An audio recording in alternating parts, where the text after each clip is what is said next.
Yan guys, mega loud shoutout matuturing natin na sa lahat ng proyekto ng ating Pangulong Bongbong Marcos, ito na yung pinaka-successful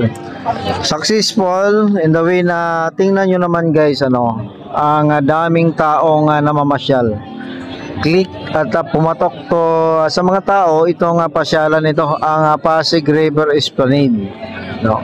Kita nyo naman sa dami ng tao na namamasyal dito, libo-libo na tao ang pumupunta dito at namamasyal sa ating pasyalan, ang Pasig River Esplanade. Tingnan nyo naman guys, ngayong araw ay July 31, 2025, so hindi pa ito weekend, lalong-lalo na pag weekend, mas doble ang taong namamasyal dito.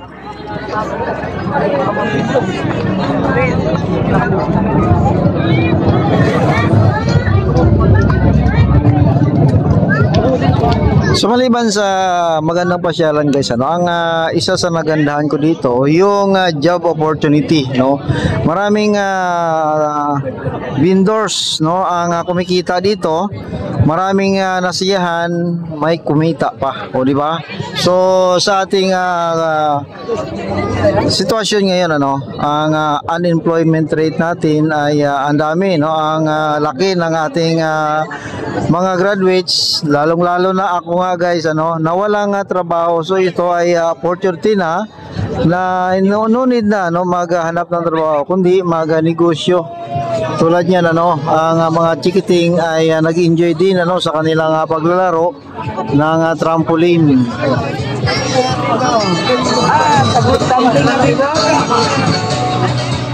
Yan, hindi lang tayo makatigil diyan dahil ay may music, Pero guys, ito yung pinakamagandang point, hindi lang nakalika ng magandang pasyalan, kundi nakalika din ng kabuhayan, Ayan, tingnan niyo naman yung mga vendors diyan na talagang kumita, ng limpak-limpak. Alam niyo naman natin, ang negosyo talaga ang makapayaman sa tao, hindi yung trabaho. Tingnan nyo naman guys, mura at masarap na pagkain nandito. Lahat ng street foods ay nandito, pili lang kayo. Patok po ito mga pamilya, pambarkada, at lahat pang lovers, at kahit ikaw ay mag-isa, pwede ka rin dito. Yan.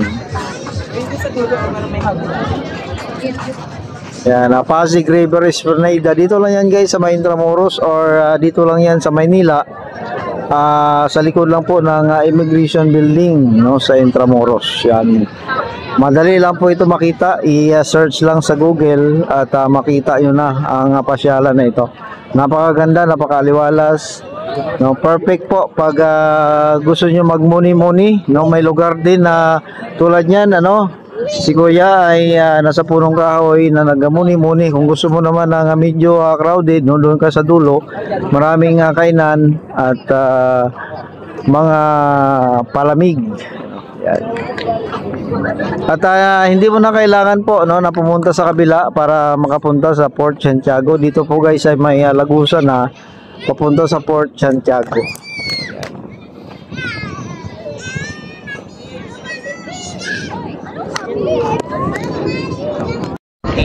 Yan na, di ba? Kita nyo yung mga ating mga binatilyo, Talagang nag-enjoy sa pamamasyal dito sa Pasig River Esplanade. Ikotin natin hanggang doon sa phase 1 guys, para makita nyo ang buong Pasig River Esplanade.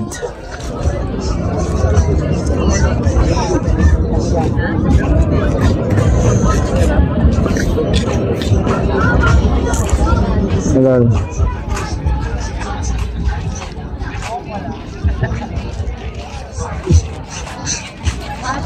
Kumain ka na.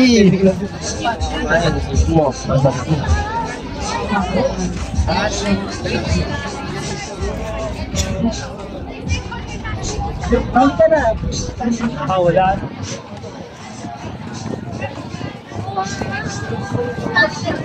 Halo ganyan.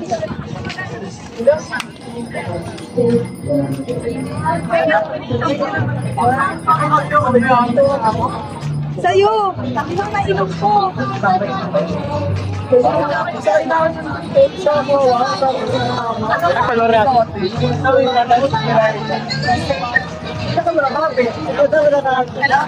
Ito na ako maulit sa tubig.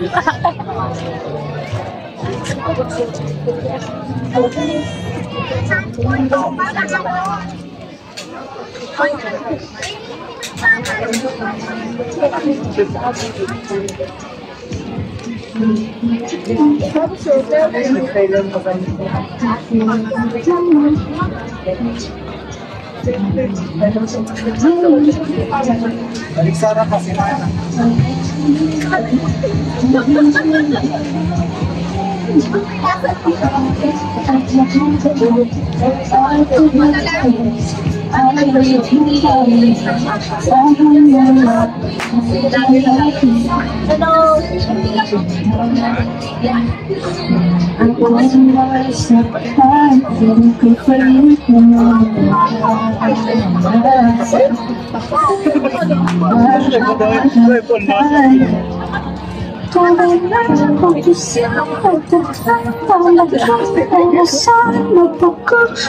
At isa din guys, ano, sa magandang pasyalan nito ay yung mga performers, ano.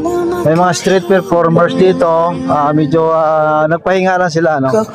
May mga street performers dito na kumakanta, ano, nagbibigay ng entertainment sa mga tao na mamasyal dito guys, ano. Yan.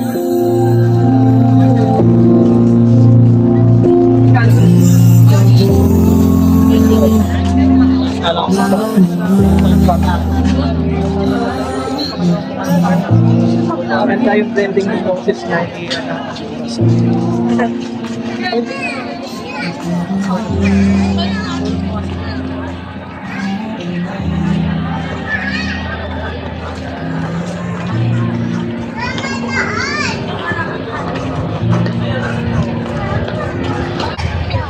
So papunta tayo guys sa may phase 1C, no?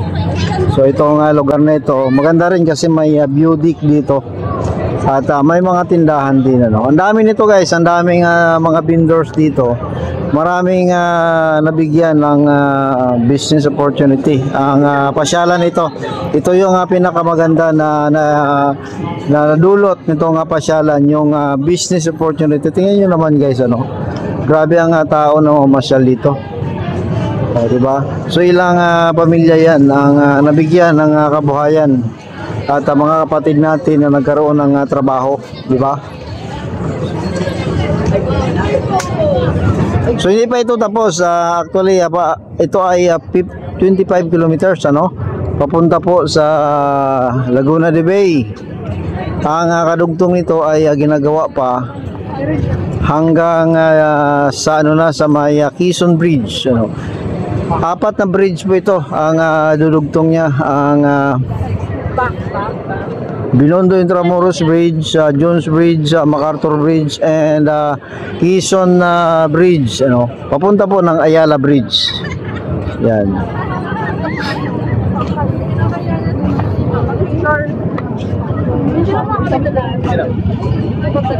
So ito na yung pinaka view deck niya, no, sa phase 1C. Kita po dito ang Pasig River. And of course sa ilalim, pasyalan din po yan, ano. Yan yung pinaka ground floor niya. Ito yung second floor, no, view deck nga, di ba? So sa ilalim, marami pong kainan din dyan, ano. At dito, may mga kainan din, ilan-ilang kainan, pero hindi naman gaanong karami.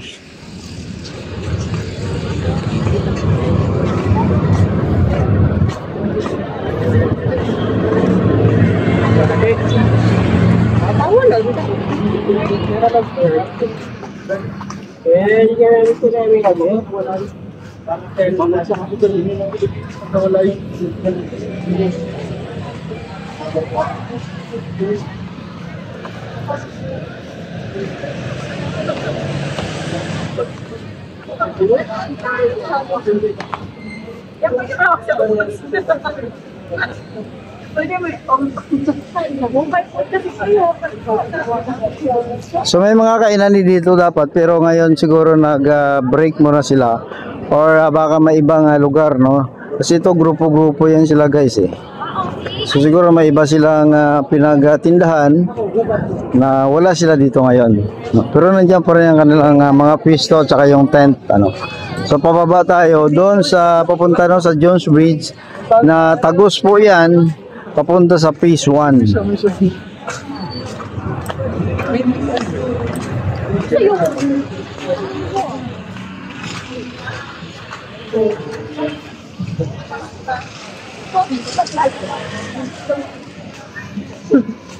Pababa tayo dito. May dalawang daanan dito. Kung gusto mo sa stairway, dito ka.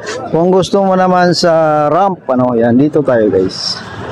Mas gusto ko dumaan dito sa ramp para hindi mo na kailangan pang tingnan ang yung apakan, ano. Pag doon tayo sa steps, siyempre, no, ingat-ingat tayo, baka madapa tayo. Wala din problema guys sa parking, ano. Mayroon tayong mga parking diyan sa motor at sa mga four wheels, ano. May mga parking attendant naman na nagbabantay diyan, ano. Magbayad lang tayo, 50 pesos lang naman.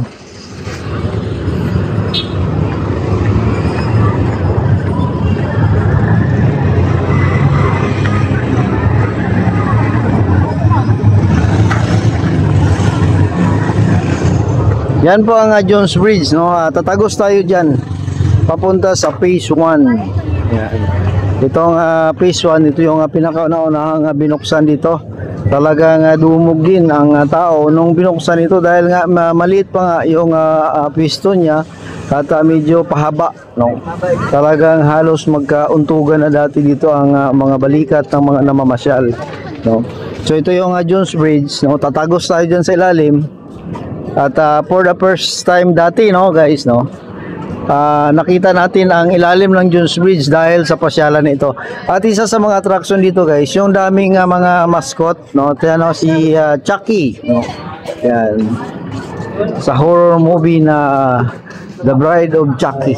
Yan. Dami rin nagpapapicture sa kanya.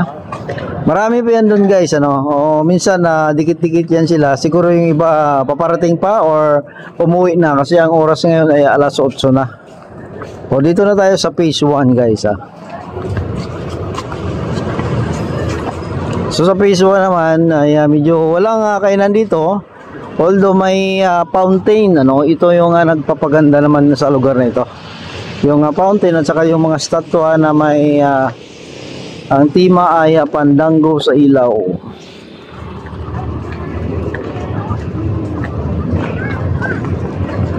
Yan naman ang nagpapaganda dito. So ito yung pinakauna-unahang binuksan dati noon guys, oh. Yung Phase 1. Talagang dikita kami noon. At saka tuwan-tuwa na kami noon nung nabuksan ito. Tuwan-tuwa na yung mga tao nung unang binuksan ito. So hindi pa ito nagtapos guys, no. Ang Phase 3, 4, yung 4 ay nandiyan na, no. Ang platform niya nakikita ko na yung mga guard na lang, guard rails na lang ang ano niya, tsaka yung mga ilaw, no. Kumpletuhin nila yan bago buksan, ano. Yan, ito yung Phase 1 guys, oh. Yan. At dito nakikita ko may mga bagong attraction din. Yung mga games. Pakita ko sa inyo guys, yung mga games. So parang dinagdag na lang nila ito. Pero hindi pa yata nag-operate, Parang nakikita ko ito ay games or kainan. Ay kainan, ano? Sorry, kainan pala guys, oh.